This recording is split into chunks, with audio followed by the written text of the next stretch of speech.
안녕하세요, 윤호티입니다. 오늘은 제너드 퀀텀 테크놀로지스의 새로운 소식을 짧고 핵심적으로 정리해 보겠습니다. 이번 뉴스는 제너드가 엘버타 대학과 손잡고 양자 컴퓨팅을 이용해서 암 치료용 신약 후보 물질 설계에 도전한다는 내용입니다. 조금 더 구체적으로는 광역학 치료에 쓰이는 차세대 광감작제를 더 잘 설계할 수 있도록 양자 알고리즘을 개발하겠다는 이야기인데요. 그리고 혹시 제너드라는 회사를 이번에 처음 접하시는 분들은 이 영상을 보시고 나서 유노트 에피소드 2를 함께 보시면 회사 자체를 이해하는 데 훨씬 도움이 되실 겁니다. 먼저 이번 뉴스의 핵심부터 짚어보겠습니다. 협력 주체는 제너드와 엘버타 대학교입니다. 성격은 상업계약이라기보다는 전략적 연구 파트너십에 가깝고요.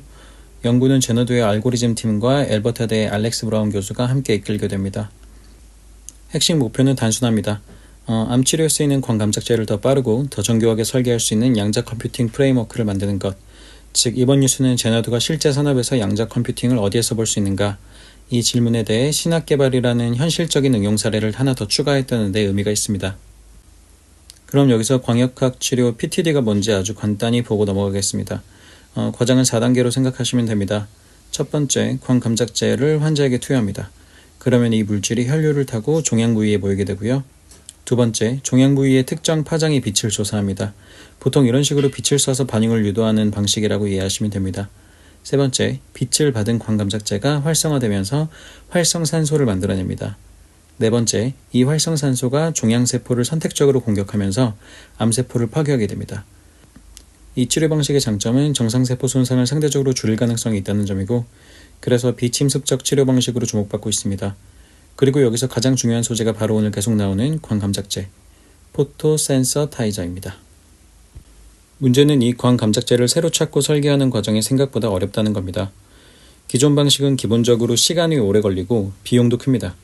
실험을 많이 돌려야 하고 후보 물질도 하나하나 검증해야 하니까요. 그렇다고 고전 컴퓨터 시뮬레이션만으로 해결하기도 쉽지가 않습니다. 왜냐하면 이 분야는 단순한 구조 계산이 아니라 분자가 빛을 받았을 때 어떤 반응을 보이는지, 즉 빛과 물질의 상호작용을 정확히 계산해야 하기 때문입니다. 특히 어려운 부분이 여기 상태, excited state 계산입니다. 광감작제가 어떤 파장이 민감한지, 그리고 실제로 암세포 사멸을 얼마나 효율적으로 유도할 수 있는지 예측하려면 이 복잡한 상호작용을 꽤 정밀히 다뤄야 합니다. 그래서 이번 연구의 출발점은 결국 더 빠르고 더 정확한 계산 도구가 필요하다는 데 있습니다. 그럼 제너드가 여기서 구체적으로 하려는 일이 뭔지 알아보겠습니다.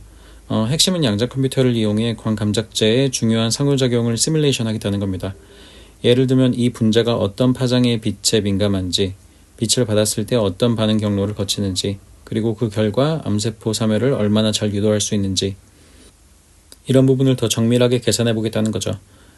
즉 흐름으로 보면 양자 컴퓨터 시뮬레이션, 빛 물질 상호작용 분석, 광감작제 최적화 및 신약 설계, 이런 로드맵입니다. 여기서 눈에 띄는 키워드가 Early Fault Tolerant Quantum Computers입니다. 이 표현이 중요한 이유는 제너드가 단순히 먼 미래의 꿈을 얘기하는 게 아니라 초기 단계 오류 내성 양자 컴퓨터라도 실제 산업 문제에 적용해 볼 수 있지 않겠느냐, 이 방향성을 분명히 보여주고 있기 때문입니다. 결국 이번 협력의 목표는 광감작제의 성능을 좌우하는 복잡한 상호작용을 양자 컴퓨팅으로 더 정밀하게 풀어보자는 시도라고 보시면 됩니다. 물론 투자 관점에서는 체크해야 할 부분도 분명히 있습니다. 첫 번째, 아직은 연구 단계입니다. 상용화까지는 시간이 꽤 필요할 수 있습니다. 두 번째, 이번 발표가 단기 매출에 바로 연결되는 뉴스는 아닙니다. 즉, 당장 실적이 튀는 성격의 뉴스로 보기는 어렵습니다. 세 번째, 기술 검증 난이도가 높습니다. 양자 컴퓨팅이 정말 기존 방식보다 실제 우위를 보여줄 수 있는지, 이건 앞으로도 추가 검증이 필요합니다. 네 번째, 앞으로의 후속 뉴스가 중요합니다. 예를 들어 실제 제약사와의 직접 협업, 상업계약, 추가 연구, 성과 발표 같은 것들이 이어지는지 봐야 합니다.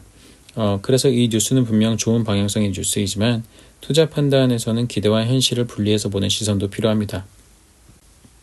마지막으로 한 줄 결론입니다. 제너드는 이 기술을 어디에 쓸 거냐라는 질문에 대해 신약 개발이라는 실제 사용처로 답을 하나씩 쌓아가고 있다 라고 할 수 있겠고요. 저는 이번 뉴스를 단기 실적 뉴스라기보다는 장기 상용화 스토리를 보강하는 뉴스로 봅니다. 특히 중요한 건 양자 컴퓨팅이 실제 산업에서 쓸모가 있느냐에 대해 제너드가 구체적인 응용 사례를 하나 더 제시했다는 점입니다. 그리고 이 영상을 보시고 제너드라는 회사가 아직 좀 낯설다 하시는 분들은 다시 한번 유노트 에피소드 2를 같이 보시면 이번 뉴스의 의미가 더 잘 연결되실 겁니다. 오늘 영상은 여기까지입니다. 이 채널은 투자 권유가 아닌 개인적인 의견과 공부 기록이라는 점도 함께 참고 부탁드립니다. 유노트였습니다. 감사합니다.